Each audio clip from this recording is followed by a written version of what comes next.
Sur cette chaîne, nous parlons beaucoup des règles, de la grossesse et de tout ce qui se passe entre les deux. Mais ce dont nous ne parlons pas assez, c'est de ce qui se passe après les règles, la grossesse et tout ce qui se passe entre les deux. La ménopause et les personnes qui la vivent font l'objet d'une attention croissante de nos jours. Si vous trouvez ce contenu utile, veuillez vous abonner à la chaîne pour obtenir des informations de ce type. Et vous savez quoi? C'est tellement mérité. Alors parlons-en. Qu'est-ce que la ménopause? Qu'est-ce qu'on fait? Sautons sur l'occasion. Ces informations sont fournies à des fins éducatives uniquement et sont destinées à servir de base aux questions que vous pouvez aborder avec votre médecin. Littéralement, je vous dis des absurdités sur le fait que la ménopause est une pause et un redémarrage, et vous me dites qu'il y a des exclusions médicales où cela peut se produire sérieusement. Qu'est-ce que la ménopause? La ménopause est, par définition, un diagnostic rétrospectif. Cela signifie que l'on ne peut vraiment savoir que l'on est en ménopause que lorsque l'on regarde en arrière. Et ce, parce que la ménopause, par définition, consiste à passer une année complète, 12 mois complets, sans cycle et sans que cela soit imputable à quoi que ce soit d'autre. Le problème, c'est qu'il n'est pas très utile de dire « Oh, je suis en ménopause » après l'avoir traversé pendant un an. Nous devons donc disposer d'un peu d'informations sur ce qui se passe pendant la ménopause et la transition vers la ménopause pour que ces informations soient utiles. L'âge moyen de la ménopause est d'environ 51 ans. Cela signifie évidemment que certaines personnes sont ménopausées plusieurs années plus tôt ou plusieurs années plus tard, mais c'est l'âge moyen. Il existe de nombreux noms pour la transition de la ménopause, comme transition périménopausique, périménopause. La transition vers la ménopause commence généralement environ 4 ans avant les dernières règles. Il s'agit du dernier cycle menstruel d'une personne en âge de procréer ou en fin de procréation. En général, cela se produit après l'âge de 40 ans, lorsque les cycles commencent à être un peu plus courts. La raison en est que la phase folliculaire, qui correspond à la première moitié du cycle menstruel, se raccourcit légèrement. Et vous ovulez un peu plus tôt que vous ne l'auriez fait dans vos jeunes années de reproduction. C'est donc le premier signe de la transition ménopausique. Mais cela peut durer plusieurs années. Après cela, les cycles deviennent de plus en plus irréguliers et l'intervalle entre les cycles s'allonge parce que l'ovulation est moins fréquente. C'est en quelque sorte la transition de la ménopause tardive. Au cours de la transition vers la ménopause tardive, les cycles ont tendance à devenir plus légers et plus courts. La transition ménopausique globale est donc précoce, les cycles sont un peu plus rapprochés parce que la phase folliculaire est plus courte. Et lorsque la ménopause s'installe, les cycles s'espacent parce que les ovulations sont moins fréquentes et moins fiables. Et les cycles deviennent un peu plus courts et légers pour la plupart des femmes. Je dis généralement aux femmes que si leurs cycles deviennent plus irréguliers et plus lourds, c'est une bonne raison de consulter leur médecin. Et si vous n'êtes pas sûr que ce qui se passe chez vous est normal, vous devriez également en parler à votre médecin. La raison principale de ce phénomène est que les ovaires cessent de produire des follicules qui se transforment en ovocytes. Cela modifie considérablement les boucles de rétroaction hormonale et vous n'avez plus de règles. L'absence de règles est due à l'absence d'ovulation. Il y a beaucoup d'informations sur la durée des symptômes, leur fréquence, les personnes qui les présentent, si tout le monde en a, et leur durée. Et la vérité, c'est que cela varie d'une personne à l'autre. Certaines femmes ne présentent aucun symptôme. Elles ont juste beaucoup de chance. Mais la plupart des femmes présenteront certains symptômes, qui se présentent sous la forme d'un spectre. Certaines femmes présenteront des symptômes assez minimes et pourront être gérés sans médicaments. Certaines femmes présenteront des symptômes très graves même si elles prennent des médicaments. Et ils peuvent même durer jusqu'à 20 ans, ce qui n'est pas quelque chose que l'on pensait pouvoir arriver.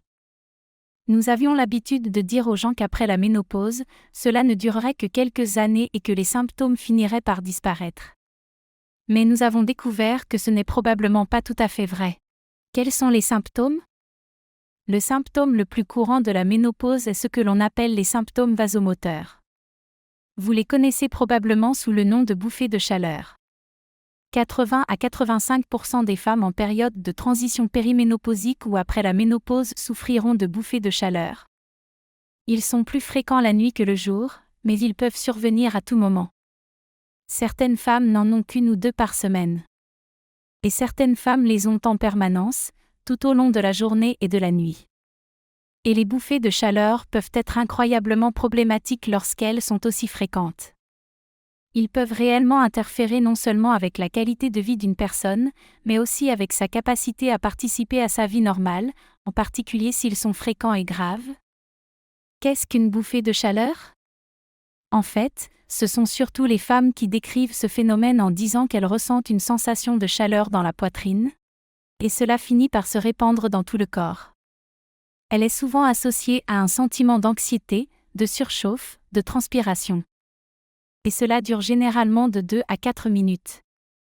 Il est évident que les expériences varient d'une personne à l'autre, mais c'est généralement ainsi que les femmes décrivent la situation. Si elles surviennent la nuit, la plupart des femmes les décrivent comme des sueurs nocturnes. Elles se réveillent avec un sentiment d'anxiété, dans une flaque de sueur et avec une sensation de surchauffe. Parfois, les bouffées de chaleur ont tendance à se centraliser. Ainsi, la chaleur qui commence dans la poitrine, pour beaucoup de femmes, peut ne pas se répandre dans tout le corps. Elle peut s'étendre au visage et les oreilles peuvent devenir rouges. C'est différent pour tout le monde.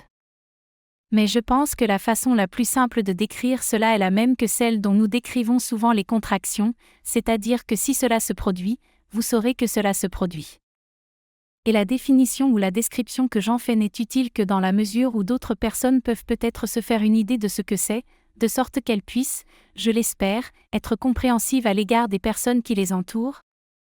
La deuxième chose qui est assez fréquente dans la transition ménopausique et pendant la ménopause est la perte osseuse. L'estrogène est une hormone très importante pour la densité osseuse ainsi que pour la santé cardiovasculaire ou le cœur.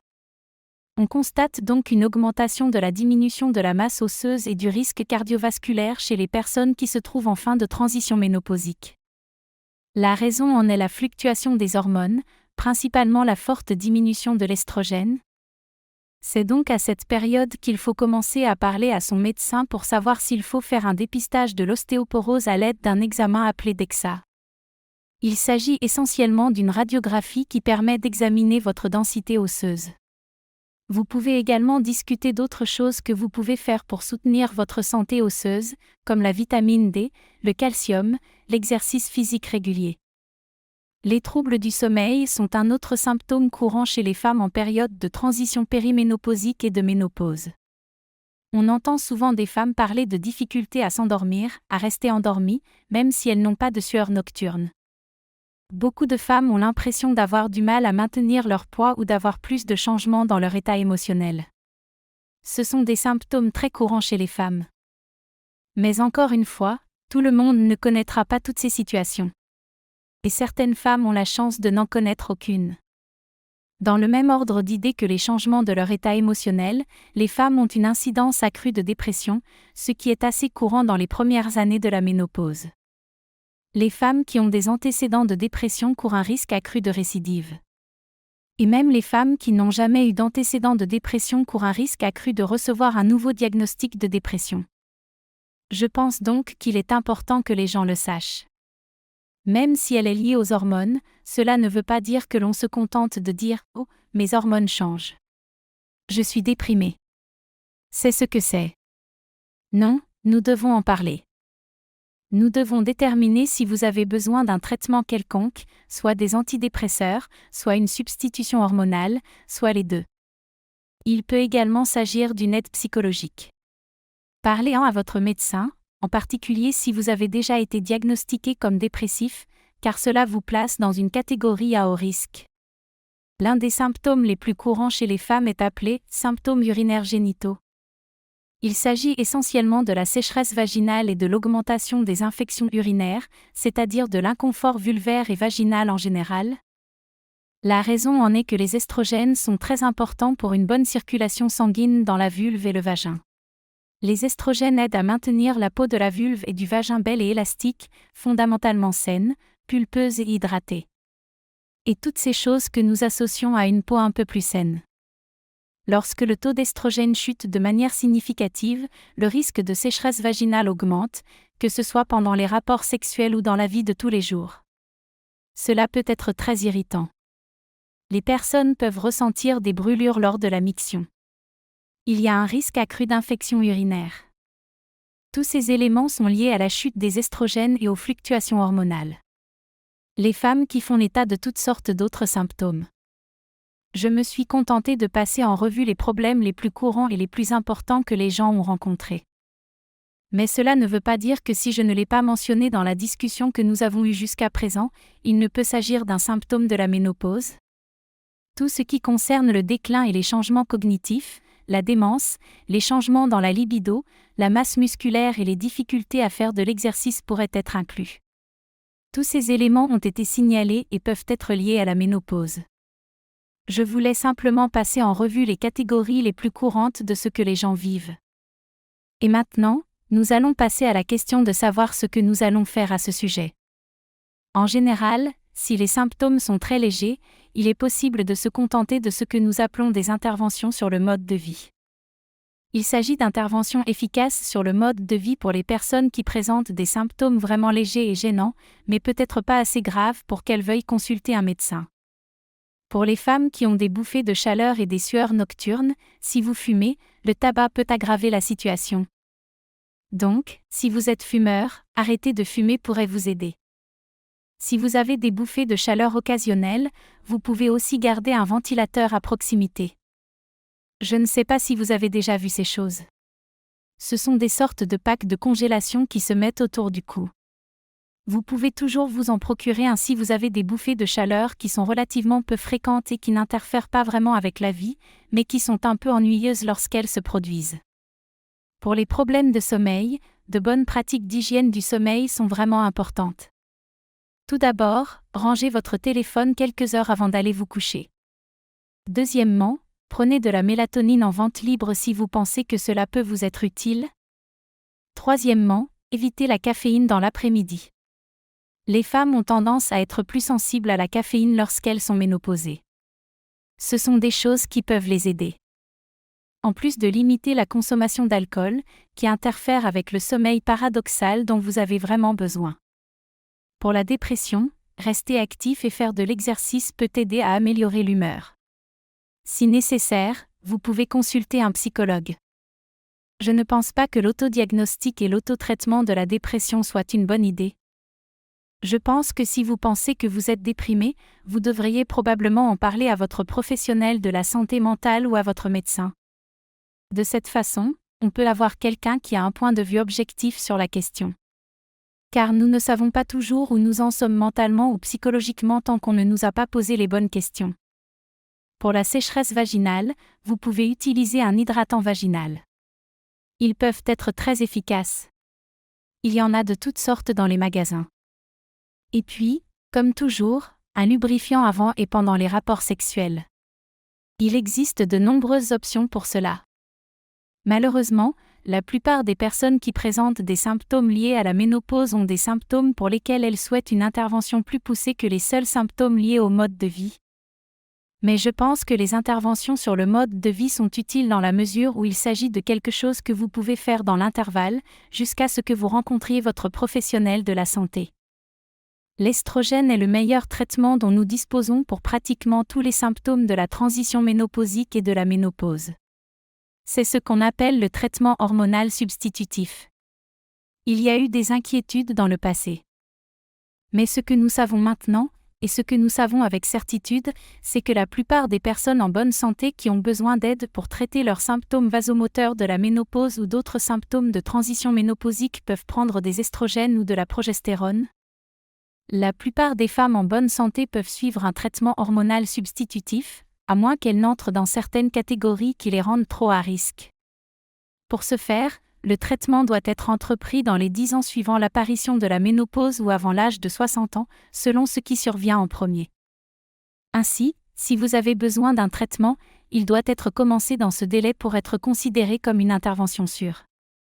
Pour les personnes en bonne santé et à faible risque, le traitement hormonal substitutif à base d'estrogène ou de progestérone est considéré comme sûr et efficace. Quelles sont donc ces catégories à haut risque en général ? Et cette liste n'est pas exhaustive, vous devez donc parler de votre situation particulière avec votre médecin. Si vous n'avez pas d'antécédents ou si vous n'êtes pas exposé à un risque accru de caillots sanguins dans les jambes, de cancer du sein, de maladies cardiaques, d'accident vasculaire cérébral, etc., vous entrez probablement dans une catégorie où vous pouvez utiliser un traitement hormonal substitutif. Et lorsque je parle de traitement hormonal substitutif dans cette section, je parle de patchs oraux ou transdermiques. Les estrogènes vaginaux appartiennent à une catégorie un peu différente, et nous en parlerons un peu plus tard. Estrogènes seuls contre estrogènes et progestérone.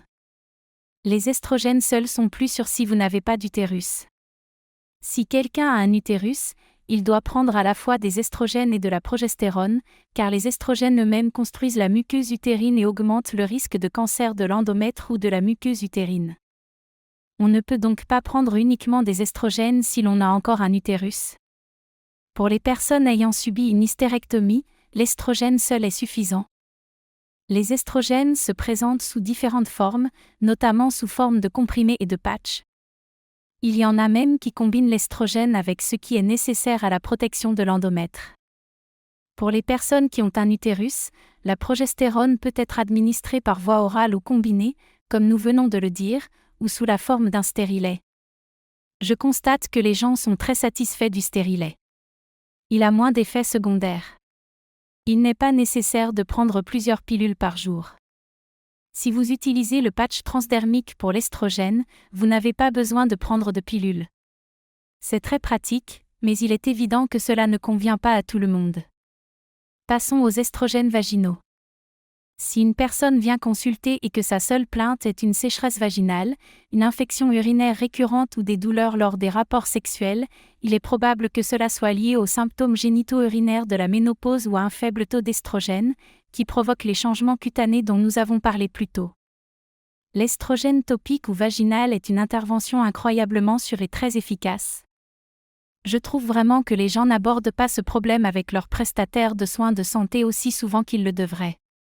Et c'est dommage, car c'est un problème facile à traiter. Les femmes de plus de 50 ans devraient demander à leur médecin si elles ressentent des douleurs lors des rapports sexuels, si elles souffrent de sécheresse ou si elles ont des problèmes de vulve ou de vagin liés à la ménopause. En effet, ces problèmes sont faciles à traiter et il existe des traitements sûrs et efficaces.